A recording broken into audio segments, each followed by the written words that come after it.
Assalamualaikum warahmatullahi wabarakatuh. A'udzubillahi minasyaitonirrajim. Bismillahirrahmanirrahim. Alhamdulillahi rabbil alamin. Wal 'aqibatu lil muttaqin wa la 'udwana illa 'alal zalimin. Asyhadu an la ilaha illallah wahdahu la syarikalah wa asyhadu anna Muhammadan 'abduhu wa rasuluh. Allahumma shalli wa sallim wa barik ala sayyidina Muhammad wa ala ali sayyidina Muhammad. Amma ba'du, faqala Allah ta'ala fi ayatihil karim wa huwa sadaqul qailin. A'udzu billahi minasyaitonir rajim. Bismillahirrahmanirrahim. Aqimus shalah wa ata'uz zakah warka'u ma'ar raqiin. Sadaqallahul azim wa sadaqa rasulun nabiyul karim wa nahnu ala dzalika minasyahidin wasyakirin walhamdulillahi rabbil alamin. Kembali kita persembahkan puji dan syukur hanya kepada Allah Subhanahu wa taala dengan ucapan alhamdulillahi rabbil alamin. Salawat beserta salam semoga tercurah ke junjungan alam habibana wa nabiyana Muhammadin sallallahu alaihi wasallam, yang mudah-mudahan kita termasuk dari apa yang disampaikan oleh beliau Rasulullah SAW, la yazalu dhahirina ala ummati hatta yaumaidin. Tidak akan pernah sunyi-sunyinya hambaku akan terus memperjuangkan sunnahku sampai hari ini digulung dihadapkan ke hadapan Allah Subhanahu wa ta'ala. Itulah adalah pernyataan Rasulullah SAW di dalam salah satu hadis tadi, la yazalu ummati dhahirina ala sunnati hatta yaumaidin. Tidak akan pernah sunyi-sunyinya umatku akan terus memperjuangkan, mengembangkan sunnahku sampai hari ini digulung dihadapankan ke hadapan Allah Subhanahu wa ta'ala. Mudah-mudahan kita termasuk daripada apa yang disampaikan Rasulullah dalam hadis tadi. Amin ya rabbal alamin. Keluarga kami yang dihormati oleh Allah Subhanahu wa ta'ala, mudah-mudahan kita akan selalu ada di dalam lindungannya, di dalam ridhonya, di dalam inayahnya setiap waktu dan setiap saat, dan sampai pada akhirnya kita dikembalikan kepada Allah Subhanahu wa ta'ala. Amin ya rabbal alamin. Bahasan kita pada hari ini insya Allah akan membahas tentang sholat. Banyak di antara keluarga kita yang salah memahami di dalam mengartikan innallaha wa malaikatahu yusholluna 'alan nabi ya ayyuhalladzina amanu shollu 'alaihi wa sallimu taslima. Di dalam ayat suci Al-Quran, innallaha wa malaikatahu, bahwasanya Allah dan malaikatnya, yusholluna, diartikan oleh dia membaca sholawat. Allah dan malaikatnya membaca sholawat. Wahai orang-orang yang beriman, bersolawatlah. Kalau saya memahami itu bukan salah, tapi kurang tepat. Kita kembalikanlah dulu kepada mana dasar sholat.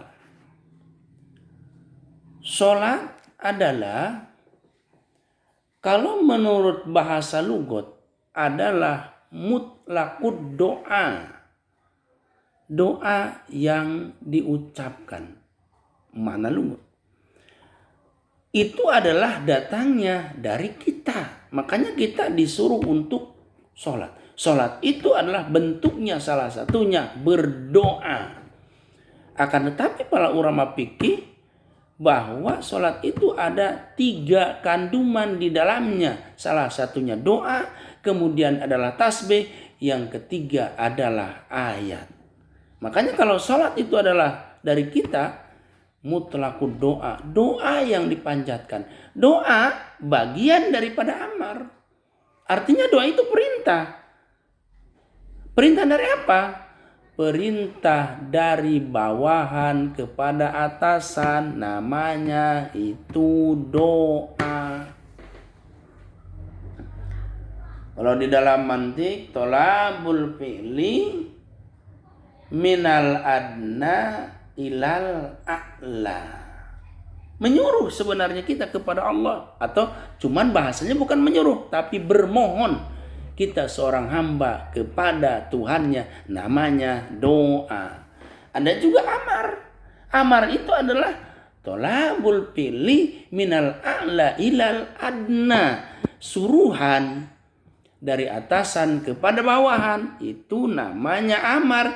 Dari khalik kepada makhluk, itu namanya amar.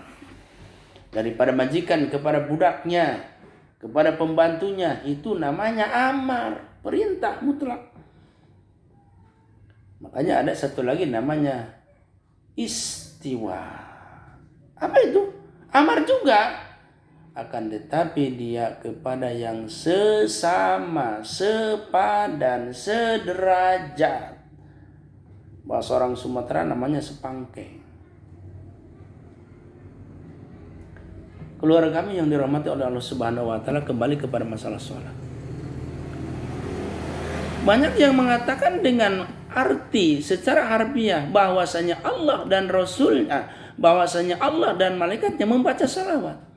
Kita lihat sholat, makna sholat dari Allah Subhanahu wa taala adalah diartikan dengan rahmatnya, kasih sayangnya, rahmat Allah yang berlimpah manakala ketika orang melakukan sholat. Bukan Allah membaca salawat. Lalu bagaimana malaikatnya? Malaikat Allah bukan membaca salawat, akan tetapi namanya beristighfar. Jadi kita luruskan. Innallaha malaikatahu yusholluna 'alan nabi ya ayyuhalladzina amanu shallu 'alaihi wasallam taslima. Innallaha, bahwasanya Allah memberikan rahmat. Wa malaikat tahu, dan malaikat Allah memohon pengampunan kepada orang yang sholat. Lalu dari kita apa?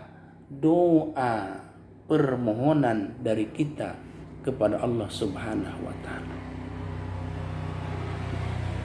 Makanya sholat menurut bahasa adalah mutlaqud doa.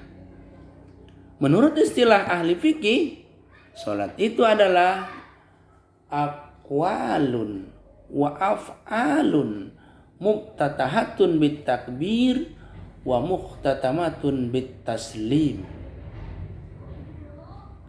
Salat itu adalah menurut ahli fikih bahwa beberapa perkataan dan juga beberapa pekerjaan yang diawali dengan takbir dan diakhiri dengan salam, itu adalah salat. Kandungannya di dalamnya ada 3. Ada doa, ada tasbih, ada juga ayat. Lihat saja. Manakala ketika kita takbiratul ihram, Allahu Akbar misalnya, setelah itu adalah Allahu Akbar kabirau, itu namanya doa iftitah. Salah satu misalnya kita bangkit daripada sujud pertama, Rabbighfirli warhamni warzuqni wazburni wahdini wa'afini wa'afan. Itu adalah doa. Kita ulangi lagi. Setelah takbir, doa iftitah. Setelah doa iftitah, membaca ayat. Apa ayat itu? Ayatnya adalah yang diwajibkan dibaca di dalam sholat, yaitu surat Al-Fatihah.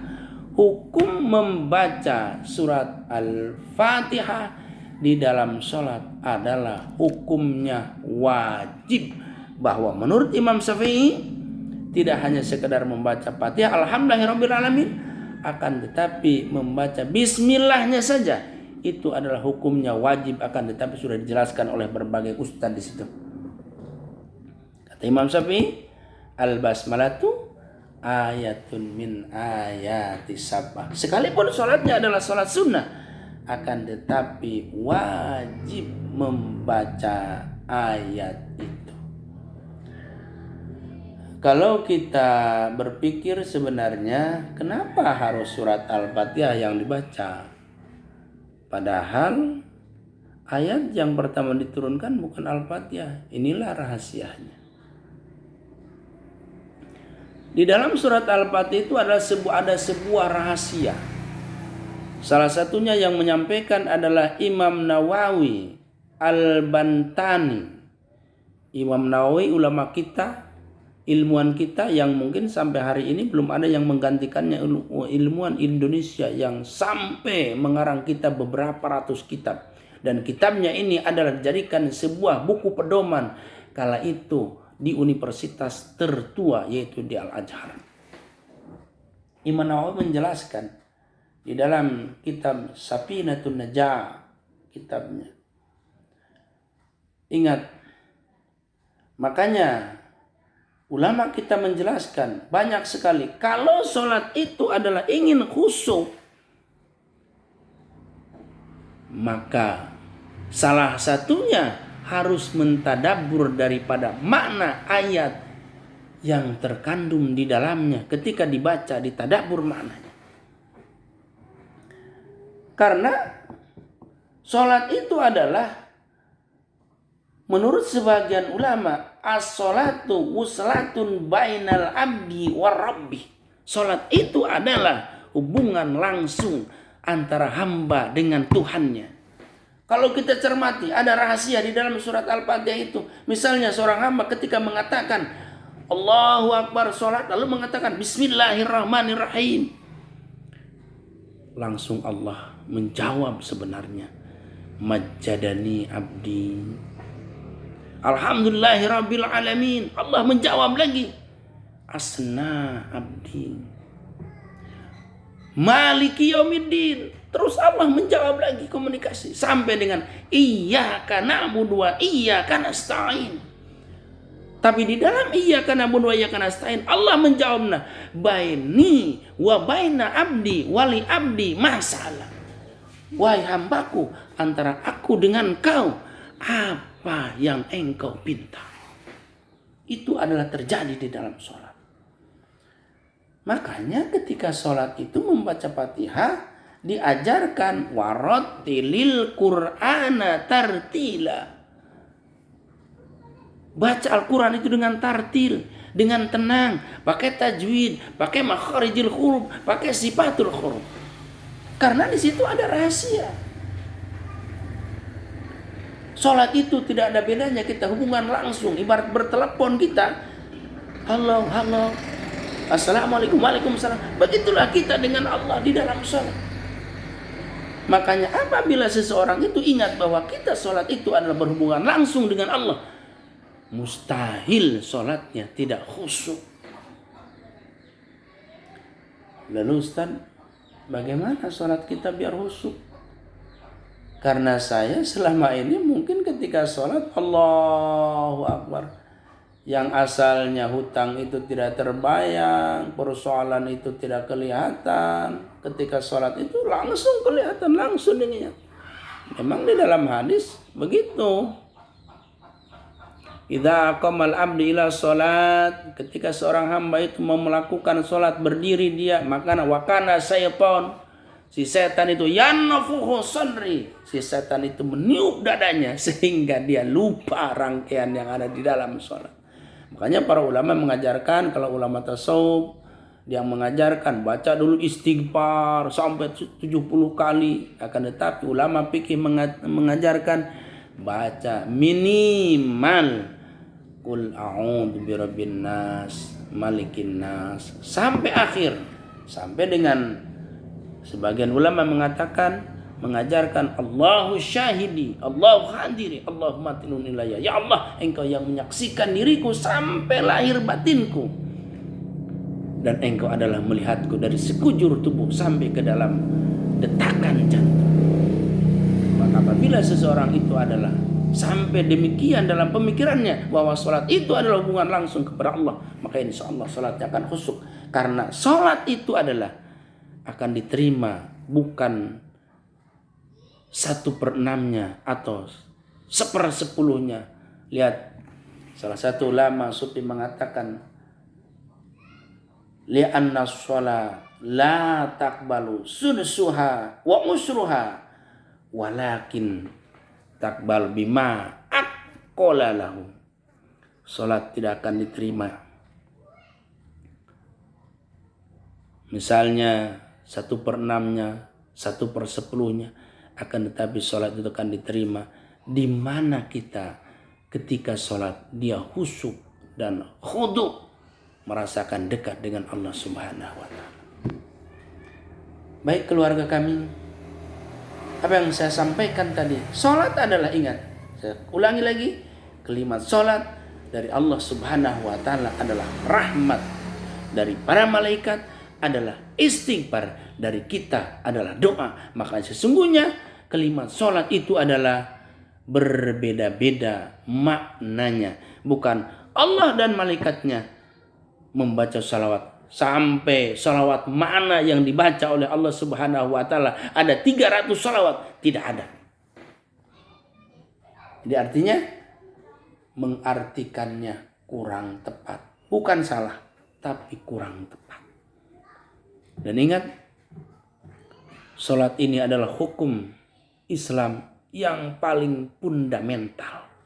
Makanya diartikan kalau seseorang itu adalah sudah sholat, Allah sudah mencurahkan rahmat, malaikat adalah mendoakannya, beristighfar, kita adalah bermohon kepada Allah, insya Allah segala persoalan hidup akan Allah berikan jalan keluarnya. Bahkan di dalam salah satu kitab yang bernama Khazinatul Asrar, Syekh Sulaiman mengatakan, ketika seseorang itu berdiri dengan sholatnya, maka bumi yang dipijak 7 lapis sampai ke bawah bergetar menjadi saksi, dan langit yang kita junjung yang tepat ketika kita berdiri sholat, maka sampai aras bergetar karena menyaksikan seluruh malaikat. Itu adalah ketika dengan sholatnya, apabila sholat kita khusyuk kepada Allah Subhanahu wa Ta'ala.